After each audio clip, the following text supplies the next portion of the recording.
皇族成员果然团在混战规则下抱团行动。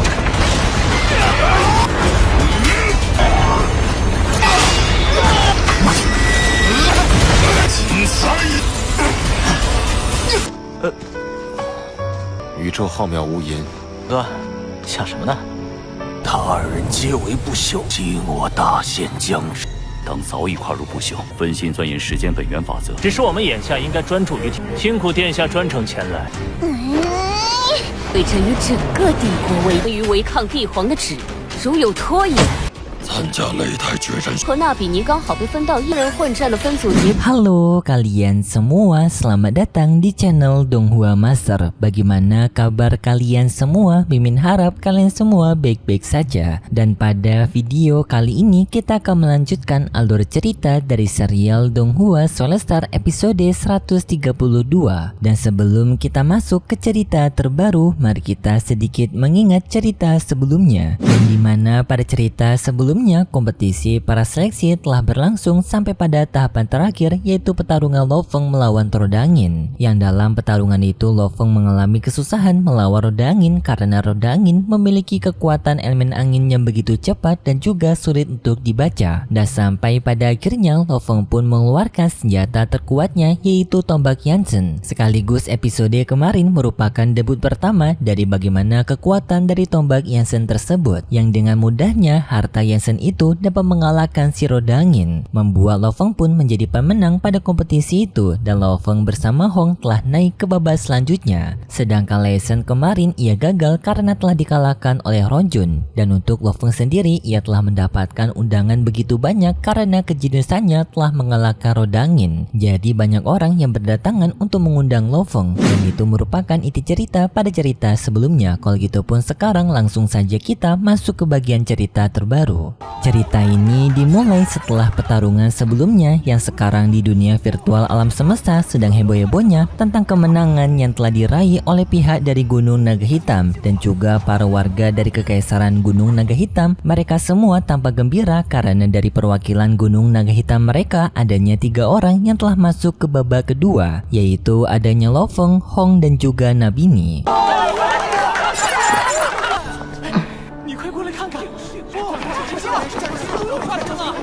Hal ini pun membuat mereka semua bangga kepada ketiga orang ini. Dan kemudian pun pada malam harinya kelompoknya Lo Feng sekarang mereka sedang mengadakan pesta atas keberhasilan mereka sebelumnya yang telah berhasil masuk ke babak kedua. Yang dalam pesta tersebut kasihannya juga Baruko ini terlihat benar-benar menjadi pengasuh bayinya Lo Feng. Sebenarnya bukan kasihan tetapi lucu. Sedangkan untuk Hong sekarang ia tampak sedang sendirian melihat bintang, dan tidak lama kemudian Lei Shen pun datang ke tempatnya Hong bertanya kepada Hong apa yang Hong pikirkan sekarang. Lei Shen bertanya kepada Hong apa yang sedang kau pikirkan. Hong pun menjawab bahwasanya ia sekarang telah menyadari betapa luasnya alam semesta ini dan juga betapa kuat-kuatnya para penghuninya.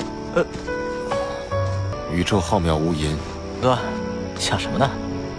Dan setelah Lei Shen berhadapan satu dari mereka pada kompetisi para jenius ini, Lei Shen menyadari adanya kesenjangan yang besar antara dirinya dan juga peserta lain. Dan di sini juga Hong merasa khawatir karena di sini hanya dirinya yang tidak memiliki seorang mentor. Lo Feng mendapatkan warisan dari Hu Yanbo dan juga mentor Babata, sedangkan Lei Shen memiliki mentor dari Master Kabu yaitu Kakegu. Tetapi untuk dirinya sendiri, dirinya tidak memiliki seorang mentor, yang hal ini pun membuat Hong merasa berkecil hati. Hong takut kalau jalan kultivasinya akan berhenti di tengah jalan. Lei Shen pun hanya bisa menenangkan Hong dengan menepuk pundaknya Hong. Kemudian pun kita berpindah ke tempat dari Kaisar Gunung Tiga Kapak yang sekarang ia sedang meneliti para murid, mencari murid yang cocok untuk menjadi muridnya, karena ternyata sekarang sang master dari Gunung Tiga Kapak ia sekarang sedang mencari calon murid baru sebagai penerus dari tempat mereka, tetapi sekarang ia tidak menemukan orang yang cocok. 他二人皆为不朽，今我大限将至。 当早已跨入不朽，分心钻研时间本源法则。 Dan di saat itu Shang Meng pun memberikan rekomendasi kepada sang kaisar dengan adanya beberapa orang yang telah direkomendasikan oleh Mingyu kepada dirinya. Yang di sini Shang Meng memberikan 3 orang, yaitu adanya Lo Feng yang telah berada di peringkat ke-51 dan juga salah satu orang yang telah dianggap sebagai orang jenius di wilayah dari Gunung Naga Hitam. 不至一生进取，境界其人，也为三府山立下大功。有我属下名誉推荐，他是黑龙山当之无愧的天才。 Selanjutnya adanya Leisen yang juga merupakan orang jenius tetapi ia tidak lulus pada babak pertama. Dan terakhir adanya Hong yang lulus pada kompetisi jenius dan juga telah menguasai teknik domain di peringkatnya yang masih di peringkat Star Travel. Yang sekarang ia telah berada di peringkat bintang. Mendengar hal itu pun membuat sang pemimpin sangat kaget karena tak menyangka bahwasannya si orang ini mampu untuk menguasai teknik domain. 君主可有中意，就拥有了领域。 Dan di sini tampaknya si pemimpin ini akan memilih Hong. Jadi pada saat ini sudah terjawab bahwasannya Hong nanti akan mendapatkan mentor yaitu dari sang pemimpin Gunung Tiga Kapak. Sedangkan di tempat Lo Feng sekarang sedang melakukan latihannya di planet Mars yaitu menggunakan senjata Yansen-nya. Tetapi di saat itu Lo Feng mendapatkan panggilan dari Ganmo yang memberikan ucapan selamat kepada Lo Feng karena telah berhasil masuk ke babak kedua. Tetapi setelah itu Hong memberikan laporan kepada Lo Feng bahwasannya sekarang pihak dari Gunung Naga Hitam sedang ingin berbicara kepada mereka. Lo Feng pun dengan segera pergi ke sana. Kemudian pun kita berpindah ke tempatnya Lo Feng, Hong dan juga Leisen yang sekarang mereka bertemu dengan Brolin yang dimana Brolin sekarang ingin memberikan tawaran kepada kelompoknya Lo Feng karena kelompoknya Lo Feng telah lulus pada babak kedua kompetisi jenius yang dimana jika Lo Feng nantinya bisa masuk ke 1000 besar maka nantinya Lo Feng akan mendapatkan penghargaan dari Kekaisaran Gunung Naga Hitam yaitu mendapatkan sebuah hadiah galaksi Bima Sakti. Mendengar hal itu pun membuat Lo Feng sangat kaget karena ia tak menyangka bahwasannya hadiahnya akan sangat sebesar ini. 当帝皇的旨意，是为了我来做银河系的惯性，那就是。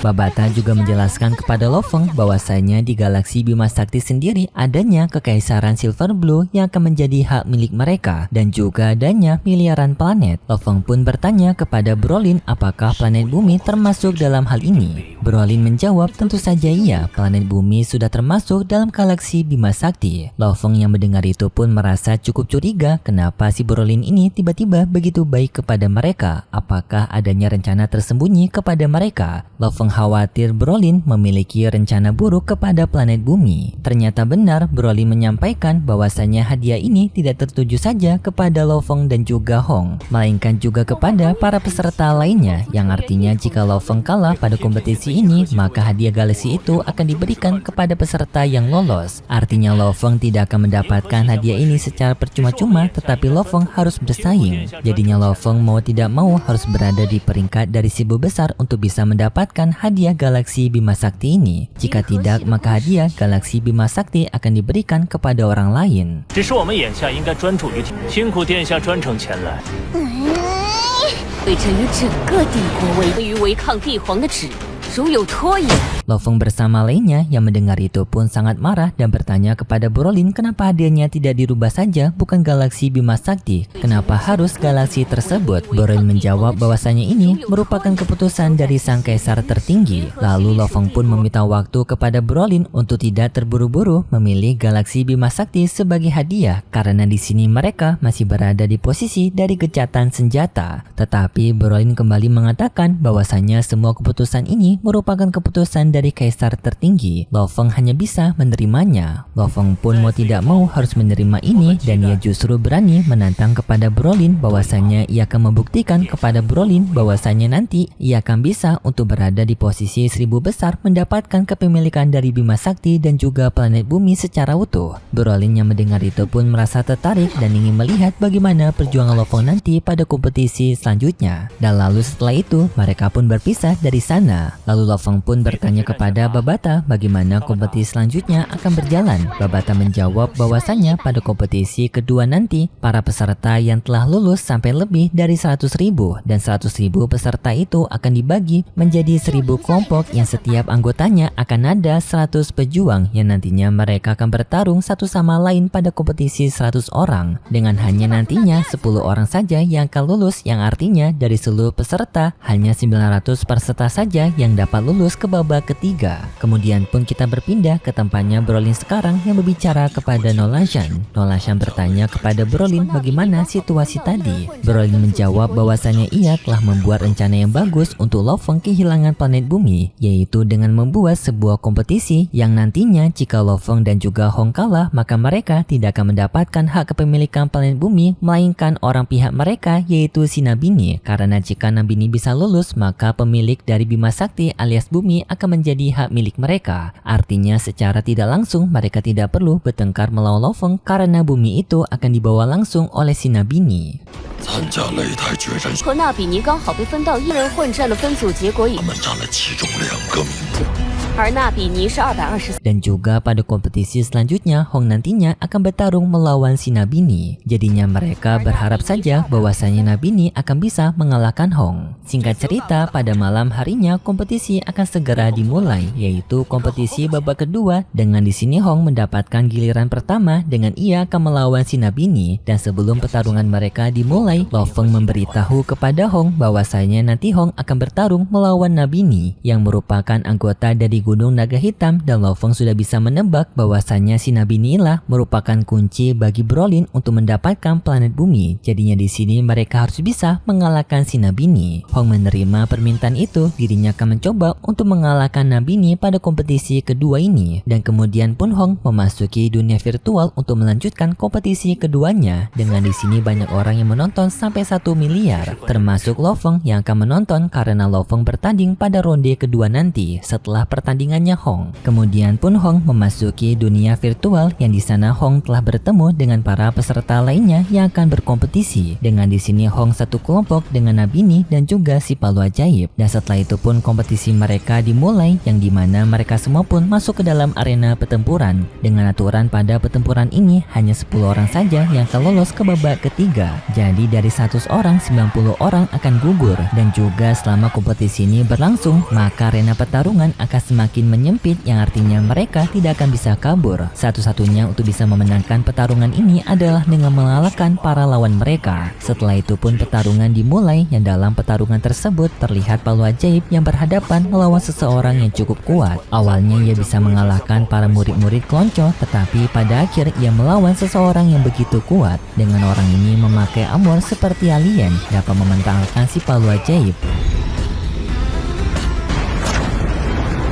吾皇族成员果然团在混战规则下抱团行动。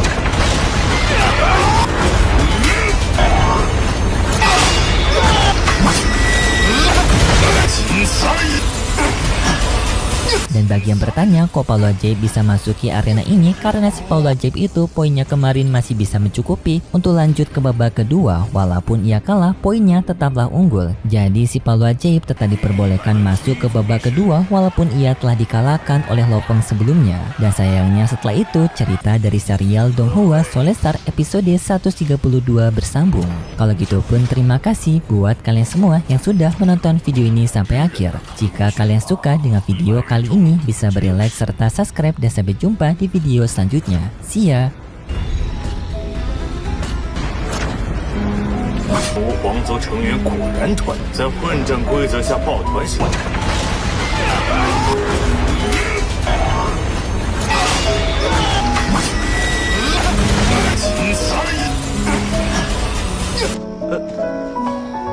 宇宙浩渺无垠，哥，想什么呢？他2人皆为不朽，今我大限将至。 当早已跨入不朽，分心钻研时间本源法则。只是我们眼下应该专注于辛苦殿下专程前来。对朕与整个帝国违抗帝皇的旨意，如有拖延，参加擂台决战。